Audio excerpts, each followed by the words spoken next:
Easter Saturday. Kicking it off, it is the Penrith Panthers taking on the Manly Seagulls. And you know what? Let's keep the trend going. Throwing it across to you. Talk to me about this Penrith Panthers side. Yeah, look, quick touch on if my mum is watching. This is the day I go out and eat more meat than expected on that day.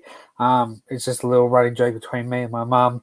But yes, you got Dylan Edwards in the fullback role with ST in the wing position with Brian To'o, Isaiah Targo, and Stephen Crichton. The centre pairing, Jerome Luai, Nathan Cleary in the halves, Mitch Leota, Matt Eisenuth in the forward roles, Mitch Kenny to make the hook position, Scott Sorensen and Zach Hosking make second row, Isaiah Yeo in the lock position, Sonny Luke, your boy Lindsay Smith, Spencer Liu, and the weak gutted dog Jamin Salmon to make the bench, and Tyrone Peachy to make the 18 HIA jersey. There's not many changes to this squad. Maybe a bit of a bench 18th jersey switcheroo, but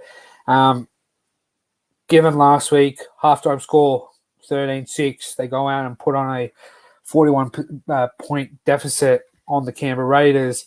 It looked more like an Oz-tag kind of field game to it. They were just passing the ball around like it was jungle football. It's the last. Every tackle was the last tackle, and they had to make some meters. Any way, shape, or form, and they found the try line so many times. It was just unbelievable. If you took a shot every time they crossed the line, I think you'd be dead by 60 minutes. So, given that, they come up against another side who likes to score a lot of points too, but concedes the same amount of points as well. So, will the defense of the Manly Seagulls prevail against this star-studded two-time reigning premiership champion team? They look good. I was going to say they look good. You know, your mate Lindsay is making more as more players move on to go to down at other avenues and different teams. Your mate Lindsay Smith keeps climbing that ladder, and a big shout out to him because he's playing fantastic football coming off that bench. Yeah, I mean, he's definitely playing well, and I think from myself, all his mates, his family, that we're definitely very proud of how he's playing. We were at Leichhardt when he made his debut. It was absolutely brilliant. Didn't get the job done that night, but he has had a few wins since then. And now to be on the bench when it's not an Origin match or an Origin week where Penrith are missing a lot of players, it shows how far he has come in the last couple of years. But again, you look at this squad and that backline, Edwards, Taruva, Tango, Crichton, To'o, it just screams meters. It screams if you're for 2 seconds off your game, they're going to make a line break. They're going to throw a cutout pass and someone's going down the line. You then have Jerome Luai. You have Nathan Cleary putting the pressure on with the kicks, those spirals in the air, the fans yelling abuse from the sidelines at Penrith Stadium. It's an absolute terror to go to. And I do it every year when the Roosters play there. I go there, and every year I go, why the fuck did I go to this game? These fans are crazy. So I can just imagine what it's like when you're copping that abuse from the sideline. Bro, Penrith's crazy. What was that? I just said Penrith's crazy. I went to school in that area. Just even when the Penrith Panthers were like dead shit, hopeless, they still were crazy. They were just they were out in all force. Just I couldn't tell them whether they were South Sydney fans or they were Penrith fans. But I think there was more teeth in Penrith fans than they were South Sydney fans. But nonetheless, carry on, Tony. Yeah, I mean, I've got to give it to them. They are a very dedicated bunch, and I know a lot of people say, "Oh, you jump on the bandwagon." I think there's a lot of teams and fans that do jump on this bandwagon, and you know what? Rightfully so. If you live in that Penrith area and you're not supporting the team, of course you're going to jump on the bandwagon. You're going to support a side that is successful. But like you said, win or lose, their fans are crazy. They're out in support. They're cheering. They're at games. So it's a great spectacle to see, and I'll be even happier to see the end of it if they do get knocked out early in this year's finals. But talking about this squad, obviously, we've spoken about Lindsay off the bench. He's brilliant. Spencer Liu, he's been absolutely brilliant for them off the bench this year. You've got the weak gutted dog in number 17 who can come on, set up tries, score tries. The only thing I could potentially see changing come obviously kickoff is maybe a Tyrone Peach who comes in for Sonny Luke if he's not 100% right after that concussion. But from all accounts of what we're hearing, he has gone through the protocols. He is good to go. So he might add that extra spark to an attack. Well, until last week was pretty dull, but now they're absolutely flying. So let's jump into the side they are playing. You've got Tommy Turbo. You've got Jason Saab returning from injury. Brad Parker, Morgan Harper, Ruben Garrick, DCE and Schuster in the halves. Tanika Paseka, Lachlan Croker, Gerbo, Himo Olakwaku, Kelma Talagi, Josh Alloway, KO Weeks, Carl Lawton, Ethan Bollamore, Sean Kepi, and Mr. Sipley on the bench. Now, the big notable in for this game is Jason Saab. The next one, obviously, is Schuster returning to this lineup from his quad injury. So Cooper Johns does go to the reserves. He's not named at this stage, but we'll see how Schuster's quad does go over the weekend. But obviously, it's sad to see Ben Trebojevic, his hamstring's gone. He will be out for a couple of weeks.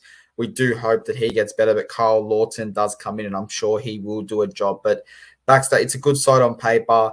Their back line looks good. Their halves, we still have questions over Schuster. Can he go side to side? Can he play in the defense and the offense at the exact same time? But it's a solid squad, let's be honest. I don't think a lot of us gave Manly credit coming into this season. We didn't really say they're going to be a top 4 side. They're going to be a top 8 side. We had them around that 7th to 13th, around those positions. But what do you make of this squad right now? How much of an in is Saab for this game, especially with his height, with his speed?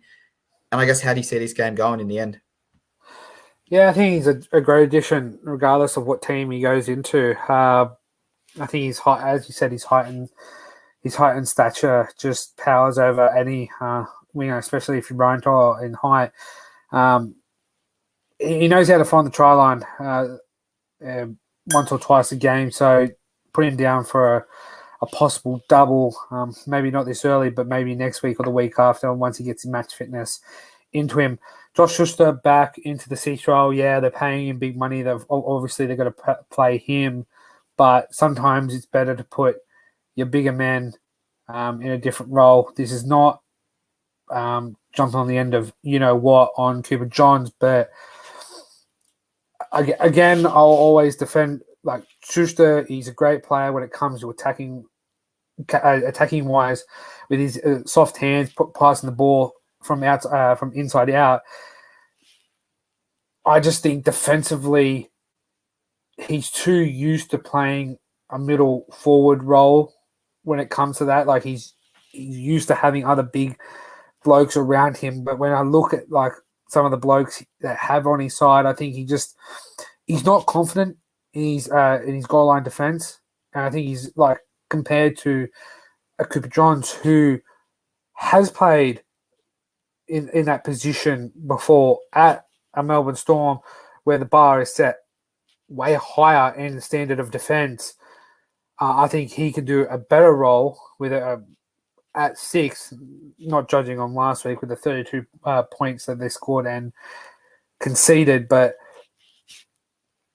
it's just the way it is. Money talks, and at the moment he's getting paid more, so obviously they're going to pick him. But maybe Cooper jumps into this 18 role, maybe not.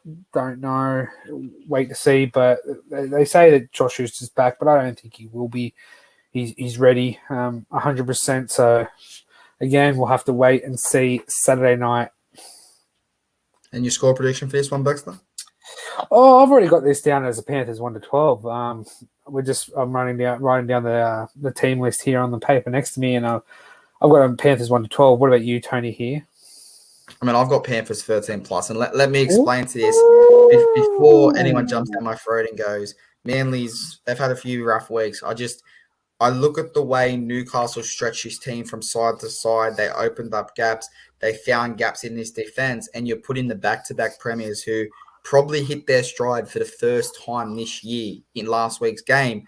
They can score points. They can defend. They're coming up against a Manly side that, 32 points they conceded against Newcastle, and they were lucky to get the draw because of a dodgy call by, obviously, the bunker. So I think Manly are in for a world of hurt, and like a few other teams, this is the week where they kind of get brought back down to earth.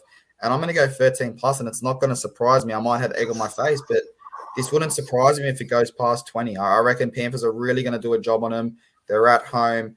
They've got the players. They've got the troops. the only real player to have to really look out for is that Turbo and DCE. Other than that, if you can control them, you control the Manly side. So Panthers 13 plus would not surprise me if it goes a lot more, but we'll see if I have egg on my face. But again, for the people that are watching this podcast, there is no early kickoff on Saturday. This will be a 5:30 p.m. kickoff. It will be the first game of Easter Saturday and not so much Super Saturday, but this will be the first game.